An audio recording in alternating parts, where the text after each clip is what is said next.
October is Breast Cancer Awareness Month, a time to raise awareness about the importance of early detection. Dr. Lindsay Rockwell, oncologist at Cooley Dickinson Hospital, joins us to share more about why genetics play such an important role in cancer prevention. Dr. Rockwell, nice to have you here. Thank you for having me. It's a especially pleasure. During this month. The BRCA gene, we've all heard of it, but not all of us know exactly what it is. Can you give us a little definition of that? Sure, I'd love to. So the BRCA gene is what we call a tumor suppressor gene. And what that means, Ashley, is it makes sure that when a cell divides or grows, that it becomes a normal cell.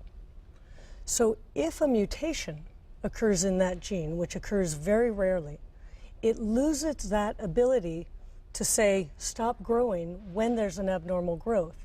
And that can give rise to cancers such as specifically breast cancer or ovarian cancer. So that's what makes it so significant. It protects us. Exactly. And it plays a very important role. Right. And people that do have that mutation are more susceptible. They have a higher risk. That's right. Of getting breast cancer. That's right. Now, if someone does have a family member that has been diagnosed with breast cancer in the past, does that necessarily mean that they do have a mutation in that gene? Absolutely not. The presence of that gene is very rare. It's about 0.1% actually in the general population.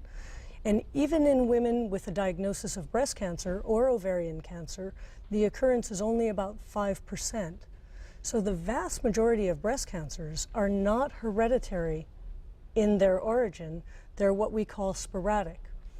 The thing that's important about the hereditary breast cancers is that the presence of the gene mutation can increase the risk of breast cancer in someone who carries that abnormal gene. Right. So that's why it's so important to know if you do carry that mutation. How can someone, or when is a situation in which someone should definitely go to be tested? Yep. Okay. So if you have a family member with breast cancer, especially someone who's diagnosed at a young age, that should be a bit of a red flag. If you have multiple family members, a first-degree relative, a second-degree relative, and a third-degree relative, then all of that would prompt, maybe I should go talk to someone who knows about genetic counseling. So at Cooley Dickinson Hospital, we actually offer genetic counseling on a monthly basis. We have a dedicated geneticist who comes from Mass General and meets with these women or men who are considered at high risk for the possibility of carrying an abnormal gene, and then speaking with them about that and whether or not testing for the gene would be appropriate. If someone, they do get tested, they do have that mutation in the BRCA gene, is there treatment? What happens then? Great.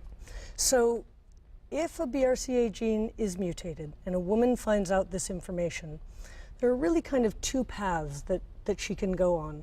The more aggressive path would be a bilateral mastectomy. And that would decrease the occurrence of breast cancer actually on the order of 95 to 99%. So it seems aggressive, but what an amazing statistic, really. Absolutely. So a lot of protection, a lot of reassurance. Absolutely. Now, a lot of women, they don't want to make that large of a decision. They're not ready or what have you. It doesn't feel right for them. The other modality is surveillance, and the surveillance is considered a high-risk protocol. And what that includes is twice-a-year clinical breast exams, once-a-year mammography, and once-a-year breast MRI. And the reason why we add the breast MRI in is that for some reason, which we're not entirely sure we understand, the breast MRI is a more sensitive screening modality for women who carry the BRCA2 or BRCA1 gene. So they're monitored a little more frequently. Absolutely. And closely. Let's talk about men. We've got about a minute left, Dr. Rockwell, but can they carry this gene as well? Yes, they can. It's very rare first of all, it's very rare for a man to have breast cancer, and even more rare for a man to carry an abnormal gene.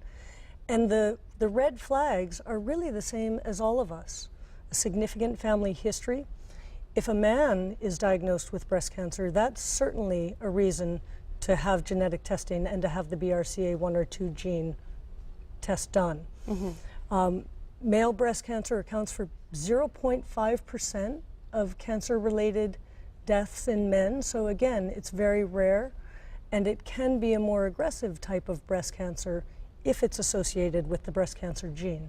I think the important thing is to not forget about them, because many right. people just assume it's only women. So to make sure that men know it can happen, as rare as it is, it still can happen. So to make sure that Absolutely. everyone is aware of that. That's right. And if people would like more information about genetic testing at Cooley Dickinson, there's a phone number specifically to call for more information about that. And also you have an event happening in December. Yes. Every month we have the geneticists come to our hospital to meet with people who are at high risk. And I believe the next one is on December 18th and 19th. So people can make appointments to meet with a geneticist. That's wonderful. Well, thank you so much, Dr. Rockwell, for My talking pleasure. to us about this. And it's so great to spread awareness Great. and more Thank you. information. Thank you. And for Thank you more for having me. information, you can log on to cooley-dickinson.org. If you would like to get more information on genetic testing at Cooley Dickinson Hospital, call 413-582-2714. Coming up